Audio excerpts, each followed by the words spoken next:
Welcome to our channel.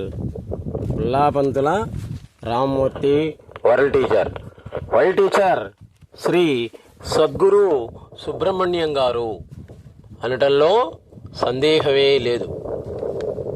World teacher Sadhguru Subrahmanyam గారు. నేను లేకపోతే ఏదీ జరగదు అనుకుంటాడు మానవుడు. నీవు లేకపోయినా కానీ జరిగేది జరుగుతూనే ఉంటుంది అంటారు సద్గురు సుబ్రహ్మణ్యం గారు. దివ్య దృష్టి అంటే ద్రష్ట లేనటువంటి దృష్టే దివ్య దృష్టి. కళ అంటే కనేవాని మనోవిహార చతురత కళ. జన్మ అంటే జీవుని స్వేచ్ఛ సంకల్ప వైభవమే జన్మ. మెలకువ కళను అంతం చేస్తుంది. జ్ఞానం జన్మను అంతం చేస్తుంది. తనువులో తానున్నాను అనుకుంటే తాను సాకారుడే అవుతాడు. తనలో తాను ఉంది అనుకుంటే తాను నిరాకారుడే అవుతాడు. సత్యం కూడా భ్రాంతిలాగానే ఉంటుంది, కానీ భ్రాంతి కానే కాదు. భ్రాంతి కూడా సత్యంలాగానే ఉంటుంది, సత్యమూ కాదు. నీ తల్లిదండ్రుల రూపంలో, నీ భార్యా బిడ్డల రూపంలో, నీ రూపంలో ఉన్నది శివుడే అనుకుంటే నీ ఇల్లే స్వర్గసీమ అనేటువంటిది అవుతుంది. గుడికి వెళ్ళేటువంటి వాళ్ళ దృష్టి ఎంతప్పటికి కూడా విగ్రహాల మీద, వాటిని నిర్మించిన శిల్పి మీద ఉండదు. విగ్రహాల మీద, ఆ గోడల మీదనే కానీ వాటిని నిర్మించినటువంటి శిల్పి మీద ఉండదు. తనను గురించి తానే భ్రమలో ఉండటమే ఎక్కువ ప్రమాదకరం. ధ్యాసే ధ్యానం, మరుపే మరణం. నీ దృష్టిని బట్టే ఈ సృష్టి అనేటువంటిది కూడా ఉంటుంది. తనకు అన్యం లేక ఉండడమే పరమాత్మ స్థితి. సకలానికి పైనైనా ఉండు, లేకపోతే కిందైనా ఉండు, మధ్యస్థంగా ఉండటమే దాన్నే అహంకారం అని అంటాం. నేను లేకపోతే ఎలా అని ఎప్పుడూ కూడా అనుకోవద్దు. నేను లేకపోతే ఈ సృష్టి అనేటువంటిది జరగదు అని మానవుడు అనుకుంటాడు. ఆ విధంగా అనుకోవద్దు.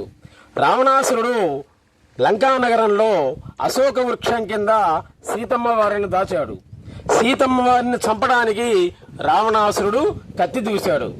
అప్పుడే అనుకున్నాడు హనుమంతుడు, ఎవరి దగ్గర అయినా కానీ ఇంకొక కత్తిని తీసుకొని రావణాసురుడి యొక్క తలని ఖండించాలి అని అనుకున్నాడు. కానీ ఆయన ఏమనుకున్నాడు? నేనే లేకపోతే అని అనుకున్నాడు. అమ్మను రక్షించేటువంటి వాళ్ళు ఎవ్వరూ లేరు కదా అని అనుకున్నాడు. వెంటనే రావణాసురుడి భార్య అయినటువంటి మండోదరి రావణాసురుడి యొక్క చేయి పట్టుకొని ఆపింది. అప్పుడు అనుకున్నాడు హనుమంతుడు, నేను లేకపోతే అమ్మను రక్షించే వాళ్ళు ఎవ్వరూ లేరు అనేటువంటిది నా భ్రాంతి, నా భ్రమ. నేను లేకపోయినా కానీ శ్రీరాముడే మండోదరి ద్వారా అమ్మవారిని రక్షించాడు కదా అని అనుకున్నాడు ఈ హనుమంతుడు. హనుమంతుడు లాంటి వాడే ఆ విధంగా తయారయ్యాడు. కాబట్టి సీత రక్షణ అనేటువంటిది రాముడు ఎవరికి వదిలిపెట్టాడు? చివరికి మండోదరి, రావణాసురుడి భార్య అయినటువంటి మండోదరికి అప్పగించాడు. ఇంకొక విషయం, త్రిజట జటాభూత్ అని రామాయణంలో. త్రిజట అనేటువంటి ఒక స్త్రీకి కల వచ్చింది. ఏమని? ఆ కలలో ఏదో ఒక కోతి పిల్ల వచ్చి లంకానగరాన్ని మొత్తం కూడా నాశనం చేసిందని, లంకానగరాన్ని తగలబెట్టిందని, రావణాసురుడి యొక్క సింహాసనం నేల కూలింది అని కలొచ్చింది అని త్రిజట సీతమ్మ వారితో చెప్పింది. కానీ రాముడు లంకానగరాన్ని కాల్చిరమ్మని ఎప్పుడూ కూడా హనుమంతుడితో చెప్పలే. సీతను చూచిరమ్మని మాత్రమే చెప్పాడు. కానీ అక్కడ జరిగింది ఏంటి అంటే, తనను చంపడానికి వచ్చినటువంటి రాక్షసులందరినీ కూడా హనుమంతుడు చూసి ఊరకనే ఉన్నాడు, ఏమీ అనలే. వాళ్లే కత్తులు తీసుకొని హనుమంతుడిని చంపడానికి బయలుదేరారు. దూతో నవధ్య, దూతను ఎప్పుడూ కూడా చంపకూడదు అని రావణాసురుడు యొక్క తమ్ముడైనటువంటి విభీషణుడు వివరించాడు. అంతే, రావణాసురుడు తన సైనికులతో చెప్పాడు, ఈ దూత కాబట్టి ఇతన్ని చంపొద్దు, కోతులకి తోక అంటే ఇష్టం కాబట్టి ఆ తోకను మాత్రమే తగలబెట్టండి అని చెప్పాడు. అప్పుడు అనుకున్నాడు ఈయన హనుమంతుడు, నా రక్షణ కూడా శ్రీరాముడే వహించాడు కదా, కాబట్టి లంకా దహనం అనేటువంటి దాన్ని ఎవరు చేసుకున్నారు అంటే రావణాసురుడితే తన చావుని తనే కొని తెచ్చుకున్నాడు. రావణాసురుడే తన సైన్యానికి కోతి తోకను తగలబెట్టమని ఆజ్ఞ ఇవ్వకపోయినట్లయితే నేను ఎక్కడి నుంచి గుడ్డలు తీసుకురావాలి, ఎక్కడి నుంచి నూనె తీసుకురావాలి, అగ్నిని ఎక్కడి నుంచి తీసుకురావాలి. కాబట్టి అంతా కూడా శ్రీరాముడే అయోధ్య నగరం నుండి ఈ రావణాసురుడు ద్వారా చేయిస్తున్నాడు అని తలచాడు హనుమంతుడు. కోతి తోకను మాత్రమే తగలబెట్టండి అని అన్నాడు. వెంటనే లంకా నగరాన్ని మొత్తం కూడా దగ్ధం చేశాడు హనుమంతుడు. కాబట్టి ఎవరు కూడా నేను లేకపోతే ఎలా అని ఎప్పుడూ కూడా తలచొద్దు. నీవు లేకపోయినా కానీ జరుగుతూనే ఉంటుంది, అది ఆగదు. భగవద్యిచ్ఛ, దైవేచ్ఛ, దైవం అనేటువంటిది ఎవరి ద్వారా ఏం చేయించాలో అది చేస్తూనే ఉంటుంది. నీవు లేకపోయినంత మాత్రాన ఏది ఆగదు. ఆభరణాన్ని చెడగొడితే అసలు బంగారం బట్టబయలవుతుంది. అలాగే అహంకారాన్ని వదిలితే అహం స్వరూపం అనేటువంటిది బయటకు వస్తుంది. శరీర భావన వదిలేస్తే అసలు నేను అనేటువంటిది అదేదో బయటకు వస్తుంది. నీవే సకలానికి కర్తవి, హర్తవి, భోక్తవి. ఇదే సద్గురువు యొక్క హృదయం. తాను పుట్టినప్పటి నుండి ఇప్పటి వరకు గల కాలాన్ని తన వయస్సుగా చెప్పుకుంటాడు. తాను పుట్టిన 2 ఏళ్ల తర్వాతనే నేనున్నాను అనే ఎరుక కలుగుతుంది. ఈ ఎరుక కలిగినప్పటి నుండే తన వయస్సును లెక్క వేయాలి అంటారు సద్గురు సుబ్రహ్మణ్యం గారు, అనిలాచల మహర్షి. అందుకే ఈ సృష్టి నీ వయస్సు కంటే కూడా 2 ఏళ్లు తక్కువ అనంటారు సద్గురు సుబ్రహ్మణ్యం గారు. ప్రపంచం అనే రామాయణాన్ని రాసింది ఎవరు? భగవంతుడే, మహాశివుడే.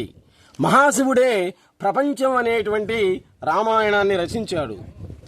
రామాయణంలో ఉన్నటువంటి ఏ నేను అసలైన నేనును తెలుసుకోలేదు.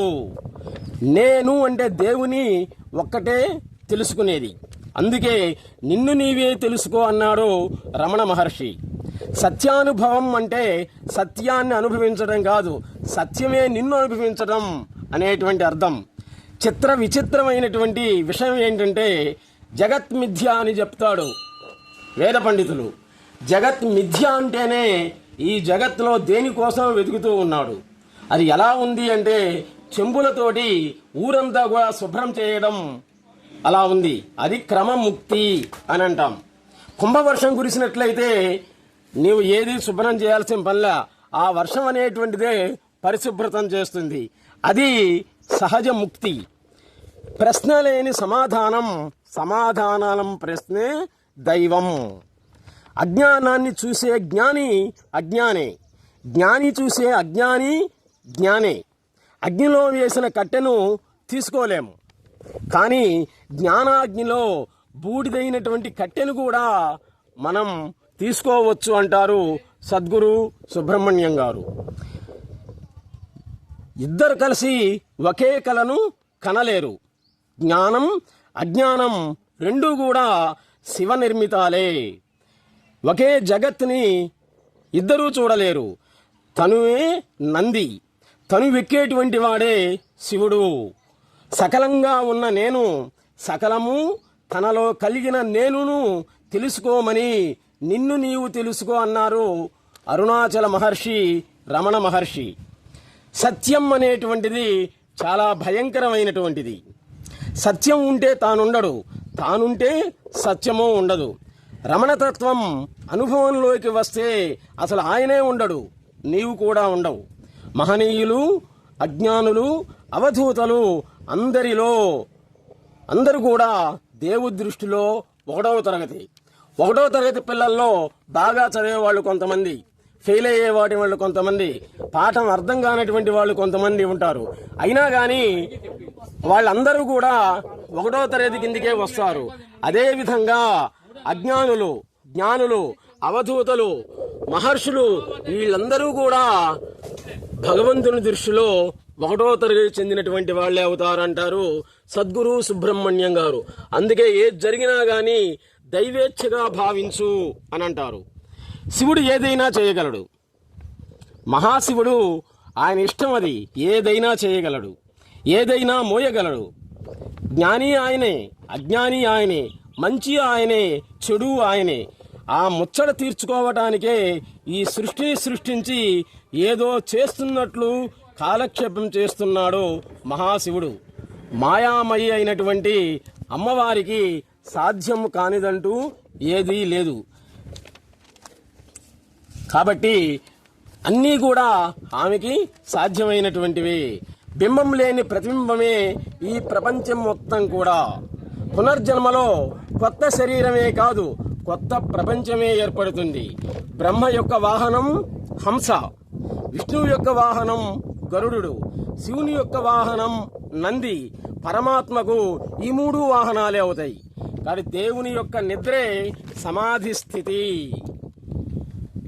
ఆయన యొక్క గురకే ఓంకారనాదం. ఆయన స్వప్నమే ఈ ప్రపంచం మొత్తం కూడా. ఆయన యొక్క మెలకువే ప్రళయం. మరుపు, జ్ఞప్తి రెండూ కూడా తనలోనివే. జీవితం మరుపు జ్ఞప్తిల మధ్య ఉండేదే ఆధ్యాత్మికం. ప్రశ్న ఉండి సమాధానం పొందేవాడు జ్ఞాని. అసలు ప్రశ్నే లేనటువంటి వాడు మహాజ్ఞాని. తెర మీద కదిలాడేటువంటి దృశ్యం ఇహం, దృశ్యానికి ఆధారంగా ఉన్నటువంటి తెర పరం. చలనానికి ఏ శక్తి అయితే అవసరమో నిశ్చలానికి కూడా అదే శక్తి అవసరం. చలన రూపంలో ఉండే శక్తి పార్వతి, నిశ్చల రూపంలో ఉండేటువంటి శక్తి శివుడు. వీలు లేక మౌనం వహించాడు దక్షిణామూర్తి, ఇచ్ఛ లేక మౌనం వహించాడు రమణ మహర్షి. ఏదీ తెలియనటువంటి మౌనం ఇతరుల యొక్క మౌనమే అవుతుంది. కారణం లేకుండా ఎవ్వడూ కూడా జన్మించడు, అందరూ కూడా కారణ జన్ములే అంటారు. ఆ విషయం తెలియక జీవుడు ఫలానివాడు కారణ జన్ముడు అంటాడు. వాడు కారణ జన్ముడు కాదు, అందరూ కారణ జన్ములే. అందరూ కారణం ఉండే జన్మించాడు. తెలుసుకునేది దేవుడు, తెలియబడేటువంటి వాడే జీవుడు అని సద్గురు సుబ్రహ్మణ్యం గారు శ్రీకాళహస్తీశ్వరుడు ఎప్పుడో వివరించారు. ఒకసారి అందరూ కూడా శ్రీకాళహస్తిలో ఉన్నటువంటి ఈ సద్గురు సుబ్రహ్మణ్యం గారిని దర్శించి తరించండి. ఈయన అవధూత. శ్రీకాళహస్తిలో ఎప్పుడూ కూడా 7 అవధూతలు తిరుగాడుతూ ఉంటారు. 6 కూడా రాత్రిపూట అర్ధరాత్రులలో తిరుగుతుంటారు. వాళ్ళని మనం చూడలేము. కానీ పగటిపూట కూడా రాత్రింబగళ్ళు అందరితో మాట్లాడుతూ ఉండేటువంటి అవధూత ఈ సద్గురు సుబ్రహ్మణ్యం గారు. ఒకసారి ఈయన దర్శించి మీ యొక్క కోరికలన్నీ కూడా ఆయనతోటి చెప్పి అవి తీర్చుకొని దర్శించి తరించింది. Please subscribe our channel Pullapantula Ramamurthy world teacher. నమస్తే.